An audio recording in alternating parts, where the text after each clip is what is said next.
तर दुसरीकडे सोलापूरला मंत्रिपदाबाबत पुन्हा हुलकावणी मिळण्याची शक्यता आहे।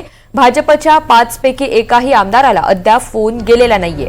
मागील 5 वर्षात सोलापूरला एकही मंत्रिपद हे मिळालेलं नाही। 3 आमदारांची नावं चर्चेत होती, मात्र अद्याप निश्चिती झालेली नाही। आमदार विजयकुमार देशमुख सलग 5 वेळा आमदार राहिलेले आहेत, तर सुभाष देशमुख सलग 3 वेळा निवडून आलेले आहेत।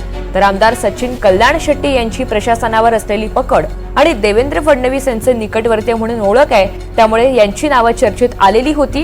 मात्र या तिघांनाही कोणताच फोन आलेला नसल्याची माहिती समोर येतेय। या सगळ्या संदर्भात प्रतिनिधी सौरभ वाघमारे आपल्याला अधिकची माहिती देतील। सौरभ, मागील 5 वर्षांमध्ये सोलापूरला एकही मंत्रिपद हे मिळालेले नाही।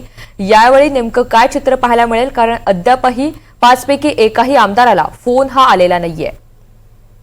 ऋतुजा, जर सोलापूरच्या स्थानिक राजकारणाचा विचार करायचा झाला तर सोलापूर जिल्ह्यामध्ये एकूण 11 विधानसभा येतात। 11 विधानसभेमध्ये 5 विधानसभा ज्या आहेत त्या भारतीय जनता पार्टीकडे या निवडणुकीत आहेत।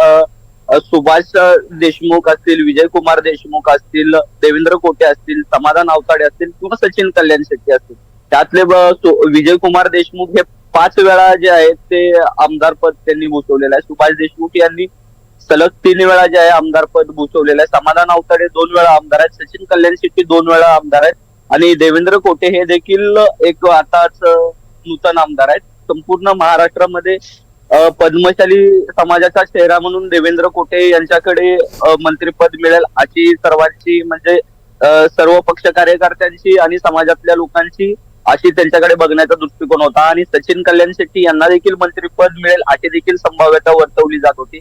या अगोदर सलग 5 वेळा आमदार राहिलेले विजयकुमार देशमुख यांना देखील मंत्रिपद मिळेल अशी देखील संभाव्यता वर्तवली जात होती। सुभाष देशमुख यांना देखील मंत्रिपद मिळेल अशी देखील संभाव्यता वर्तवली जात होती, परंतु या 5ही जणांना देखील फोन अद्याप मंत्रिपदासाठी फोन गेलेला नाही। त्यामुळे सोलापूरकरांमध्ये जी आहे ती प्रचंड नाराजगी दिसून येते, कारण सोलापूरला मागच्या 5 वर्षापासून एकही स्थानिक पालकमंत्री जे आहे ते अद्याप मिळालेलं नाही तुझ्या। आणि येणाऱ्या काळात देखील असंच होईल का अशी देखील शक्यता जी आहे सोलापूरकरांच्या नाराजीतून दिसून येते। ऋतुजा, निश्चित धन्यवाद सविस्तर माहितीसाठी।